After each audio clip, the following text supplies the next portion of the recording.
Hello guys, welcome to Mister World. अंधेरी सुनसान रात में ब्रिजेश अपने घर के बाहर खड़ा हुआ था। जोरों की बारिश हो रही थी और वो टट्टे के लगाए बस ऊपर की तरफ देखे जा रहा था। वहीं दूर से खड़ा हुआ राघव ब्रिजेश को देखता है और उसके पास जाता है बारिश में और बोलता है, अरे भाई, यहाँ क्यों खड़े हो? क्या हुआ? ऊपर क्या देख रहे हो? ब्रिजेश कुछ जवाब नहीं देता। जब थोड़ा सा उसको हिलाने के बाद उसका होश आता है तो राघव उससे पूछता है, क्या हुआ? यहाँ क्यों खड़े हो? इतनी बारिश हो रही है, अंदर जाओ ना यार। राघव कहता है, क्यों? यहाँ पे क्या क्या है ऊपर? ब्रिजेश बोलता है, क्यों? तुझे तुझे नहीं दिखा? राघव को समझ नहीं आता। अरे भाई, अंदर जा यार, ज़्यादा खेल ले क्या आज तू?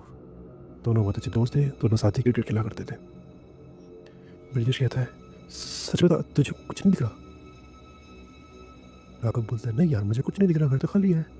देख, ऊपर कोई नहीं है, जा अंदर जा, तेरी मैं तेरा वेट कर रही होगी, जा। ब्रिजेश थोड़ा सा दुविधा में रहकर अंदर चला जाता है। राघव सोचता है शायद ज़्यादा खेल लिया, इसके कुछ वहम वहम हो गया इसको। अगली सुबह राघव वहीं से गुजरता है और जो गुजरते गुजरते वो ब्रिटिश के घर के बाहर एक भीड़ देखता है, बहुत भीड़। और जब वो वहाँ जाकर देखता है तो जो वो देखता है उसके बाद उसकी रूह कांप जाती है। ब्रिजेश अभी दुनिया में नहीं था।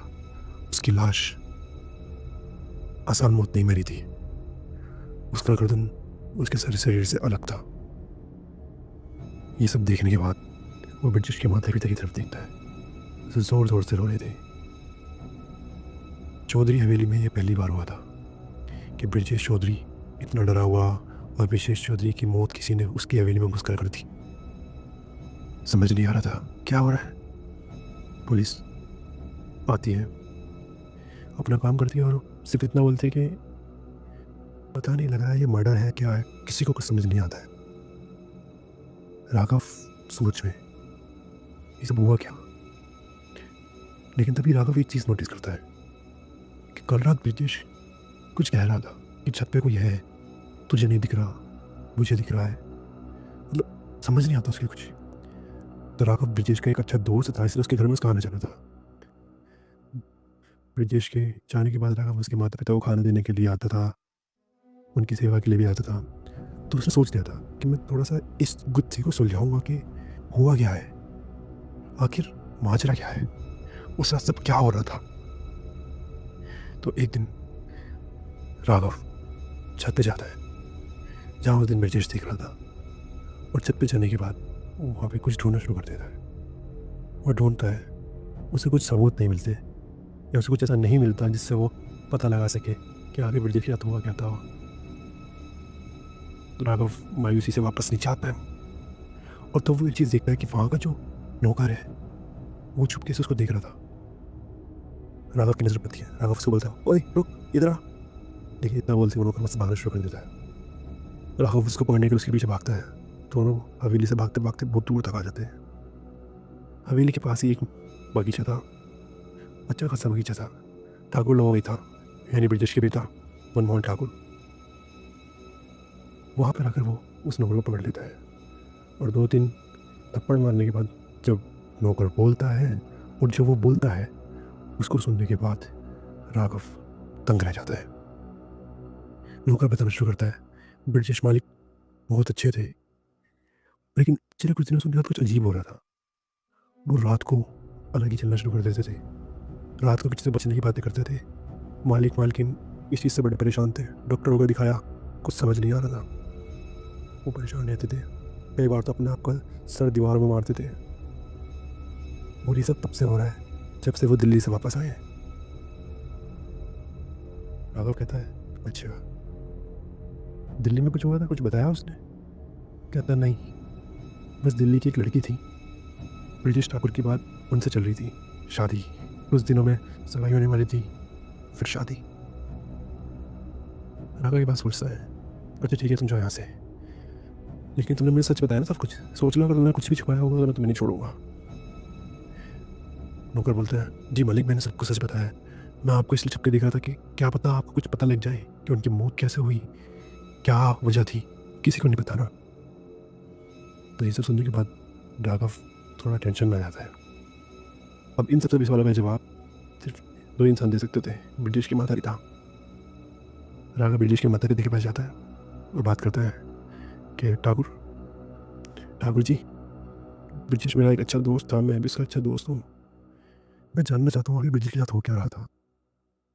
ठाकुर जी कहते हैं, अरे मैंने ना पता भाई, ब्रिजेश जब से दिल्ली से लौट कर आया था, एक लड़की के प्यार में था, उससे शादी करना चाहता था। हमने बात चलाई घरों में, दोनों घर राजी भी थे, दोनों का रिश्ता भी हो गया था, रोका भी हो गया था। और ये बात ब्रिजेश ने कहा था कि वो तुझे खुद बताएगा, तुझे चौंका देगा बिल्कुल इस रिश्ते के बारे में बताकर। ब्रिजेश के लिए तो बहुत उसके भाई जैसा था, इसलिए वो तुझे कहते हैं ना सरप्राइज़ देना चाहता था। राघव कहता है अच्छा, लेकिन जैसे रिश्ता पक्का हुआ उस रात की बात से ब्रिजेश की हालत ख़राब हो गई। ब्रिजेश अजीब अजीब हरकतें करने लगा। कई बार उसने अपनी माँ पर हमला कर दिया, मुझ पर हमला कर दिया। ये बात सब सुनने के बाद जैसे ही राघव वहाँ से उठता है तो वो देखता है जहाँ जिस कमरे में बैठकर वो ठाकुर जी से बात कर रहा था, उसी कमरे की चौखट पर एक काला आदमी, एक खतरनाक जिसकी आंखें पूरी लाल और उसका चेहरा इतना अजीब कि उसे देखकर कोई भी डर जाए, उसे घूर कर हंसता है और उसकी तरफ उंगली करता है और बोलता है, अगला शिकार तू है, तू इसके पीछे मत पड़ वरना तेरी भी वही हाल होगा जो ब्रिजेश का हुआ। ये सब सुनने के बाद राघव पूरा डर जाता है, हिल जाता है और ठाकुर से बोलता है, आपको दिख रहा है? ठाकुर कहता है, अरे कौन यार, तू भी वही हरकतें कर रहा है ब्रिजेश जैसी। राघव वहाँ से चुपचाप वापस आ जाता है, अपने कमरे में आता है, अपने घर पर आकर सो जाता है। राघव सोता है, रात के 1-1.5 घंटे बाद उसे एक आवाज़ आती है और वो आवाज़ गेट की खटखटाने की होती है, लेकिन नो रिस्पॉन्स। राघव उठता है, आवाज़ लगाता है, कौन? No response. राघव डरते डरते घर के पास जाता है गेट के, अपने रूम के, और गेट खोलता है और जो वो देखता है उसके बाद राघव चाह कर भी अपने आप को बचा नहीं पाता। राघव के दरवाजे पर उसकी माँ खड़ी हुई थी, लेकिन वो उसकी माँ नहीं थी। उनकी आंखों से खून बह रहा था, उनके होठों से खून बह रहा था, उनके हाथ में एक चाकू और खून से लथपथ हाथ, और वो राघव पे हमला कर देती हैं। राघव को 2 बार कंधे पे चाकू से मारने के बाद राघव अपने आप को बचाता बचाता कमरे से बाहर आता है। वो पिताजी के कमरे की तरफ दौड़ता है और वहाँ जो देखता है उसके बाद तो राघव जीते जी मर जाता है। उसके पिता, जिनकी आँख पर वार हुआ है, जिनकी आँख से खून बह रहा है, जिनके पेट से खून बह रहा है, राघव तक पहुँचने से पहले उसकी माँ ने उसके पिताजी पर वार किया था। तभी उनकी आंखों से ये सब हो रहा था। वो अपने पिताजी के पास जाता है, बहुत रोता है, पिताजी पिताजी, लेकिन राघव की माँ वहाँ आकर वापस से उस पर हमला कर देती है। राघव पर हमला करते करते पिताजी देख लेते हैं, तो वो राघव को बचाने के लिए अपने आप को कुर्बान कर देते हैं और कहते हैं, राघव तेरी माँ पे कोई ऊपरी हवा है, यहाँ से चला जा, बचा ले अपने आप को, जा यहाँ से। और राघव उस रात अपने घर से बाहर भाग जाता है और बाहर आते ही एक चीख की आवाज़ आती है और उस चीख के साथ राघव के पिता ने अपनी आखिरी सांसें ली थी। इतना सब राघव के साथ हो रहा था, राघव को समझ नहीं आ रहा था कि आखिर उसकी गलती क्या थी, उसने क्या किया, उसके पिता की क्या गलती थी। वो तो सिर्फ अपने दोस्त ही निभा रहा था, अपने दोस्त की मौत का राज जानना चाहता था। वो तो अपने दोस्त से प्यार करता था, अपने दोस्त की मौत का राज जानने की इतनी बड़ी कीमत चुकाई उसने। लेकिन अब राघव ने डाल दिया था कि ये सब चल क्या रहा है, क्यों हो रहा है, ये वो जान के रहेगा। इसीलिए राघव अगली सुबह उसी लड़की के एड्रेस पाकर दिल्ली के लिए निकल जाता है और दिल्ली में आने के बाद वो उस लड़की के परिवार के पास जाता है और उनसे बात करता है कि आखिर ये सब चल क्या रहा है। जब ब्रजेश दिल्ली से घर गया था और रिश्ते की बात ही थी, उसके बाद से सब बदल गया है। ब्रजेश की मौत, मेरे पिताजी ने अपनी आखिरी सांसें ली, मेरी माँ का मुझे भी नहीं पता वो क्या कर रही है, क्या हुआ उसके साथ, चल क्या रहा है सब। तभी इस कहानी के असली पत्ते खुलते हैं और उस लड़की के पिता बताना शुरू करते हैं कि कुछ नहीं है, यहाँ से जाओ। लेकिन इतना सब कुछ झेलने के बाद वो लड़की अपना मुँह खोलती है और बोलती, बस पिताजी अब वो जाने नहीं जाएंगी, मुझे बताने दीजिए। वो कहते नहीं बेटा, पिताजी ये सब मेरी वजह से हो रहा है, तो मैं हूँ इन सब की वजह। तब वो बताती है कि एक लड़का था जो उससे प्यार करता था, लेकिन उसके पिता ने उस लड़की को कभी हाँ नहीं बोला और ना ही आरोही उस लड़की को चाहती थी, वो ब्रिटिश को चाहती थी। ब्रिटिश गाँव से गए, पढ़ने गया था वहाँ पर, उसकी बारी दोनों प्यार में पड़ गई थी। वो लड़का ब्रिटिश से जो चलता था, उस लड़के ने जाते जाते आखिरी बार एक बात बोली थी कि अगर आरोही की शादी उससे नहीं हुई तो वो किसी से होने भी नहीं देगा, और जो जो उसके रास्ते में आएगा एक एक इंसान अपनी जान से हाथ धो बैठेगा। फिर आगे बताती है, उस दिन की बात से मुझे अपने आसपास कोई महसूस होने लगा जो मेरे आसपास हो, जो मुझे हर वक्त हर जगह हर पल देखा है। ब्रिटिश से पहले एक रिश्ता आया था। मेरे पिता पहले ब्रिटिश के लिए राज़ी नहीं थे, उन्हें लव मैरिज से नफरत थी, इसलिए मेरी शादी कहीं और कराना चाहते थे। ब्रिटिश से पहले जो रिश्ता आया उस लड़की को भी मार दिया, उसके बाद एक और रिश्ता आया उसको भी मार दिया। जब बाहर तक कर मेरे पिता ने सोचा कि वो मेरे प्यार से मेरी शादी करा दे, तो आखिर में ब्रिटिश ने भी अपनी जान दे दी। मैं खुद नहीं जानती सब मेरे साथ क्यों हो रहा है या वो लड़का कहाँ है, ये सब कौन कर रहा है, लेकिन जो जो इस कहानी में या इस चीज़ की शुरुआत तक पहुँचने की कोशिश करता है वो हर इंसान अपनी जान से हाथ में बैठ रहा है। कुछ समझ नहीं आता है। मैं खुद इस शराब से परेशान हूँ, मैं मरना चाहती हूँ, इन सब चीज़ों से निकलना चाहती हूँ, लेकिन नो रिस्पॉन्स। राघव कोई रिस्पॉन्स नहीं देता है, क्योंकि राघव जो देख रहा होता है वो शायद कोई और नहीं देख पा रहा था। जैसे जैसे आरोही कहानी बता रही थी, उसके पीछे एक काला साया, एक आकृति अपनी पूरे शरीर बना रही थी धीरे धीरे कहानी के। जैसे जैसे पूरी पत्ते खोल रहे थे वैसे वैसे पीछे पीछे एक पूरी आकृति बनती जा रही थी, और आखिर में वही आदमी जो उसने अपने ठाकुर जी के घर पर देखा था वही आरोही के पीछे खड़ा था और ब्रिजेश की तरफ उंगली कर रहा था फोटो में, और फिर राघव की तरफ उंगली कर रहा था। राघव ये देखकर कहता है, मैं चलता हूँ यहाँ से। आरोही की बेटा बोलता है, अरे क्या हुआ, रुको, खा पी कर जाओ, कुछ तो खा लो, तुम यहाँ आए हो, हमें थोड़ा बैठो, हमसे बात करो, इस चीज़ की जड़ निकालते हैं, हम भी परेशान, तुम्हें परेशान हो। राघव कहता है, इस चीज़ की जड़ तो मैं खुद निकाल लूँगा, लेकिन फिलहाल मेरा यहाँ से जाना ठीक है। राघव वहाँ से बाहर आता है। अभी राघव के फ़ोन पे एक फ़ोन आता है। राघव फ़ोन उठाता है और सामने से फ़ोन पे आवाज़ आती है उसकी माँ की, और उसकी माँ बोलती है, बेटा तू कहाँ है, तेरे पिताजी यहाँ पे आ, ये सब क्या हुआ है, हुआ क्या है ये सब, मैं जानती हूँ कल रात जो हुआ है मुझे सब याद है। वो कहता, माँ, वो उसकी माँ बताती है, कल रात जब तेरे पिताजी और मैं बातचीत कर रहे थे, तेरे रिश्ते की बात कर रहे थे, तो नहीं मुझे एहसास हुआ कि मेरा शरीर पकड़ गया है, और फिर मैं देखती हूँ कि मेरे शरीर पे किसी और ने काबू पा लिया। मेरी आत्मा वहीं खड़े सब कुछ देख रही थी लेकिन कुछ कर नहीं पाती, और सुबह जब मैं उठी तो मैं तेरे पिताजी की लाश के साथ लेट हुई थी। वो कहते, माँ मैं वापस आ रहा हूँ, ये सब एक लड़के से जुड़ा हुआ है।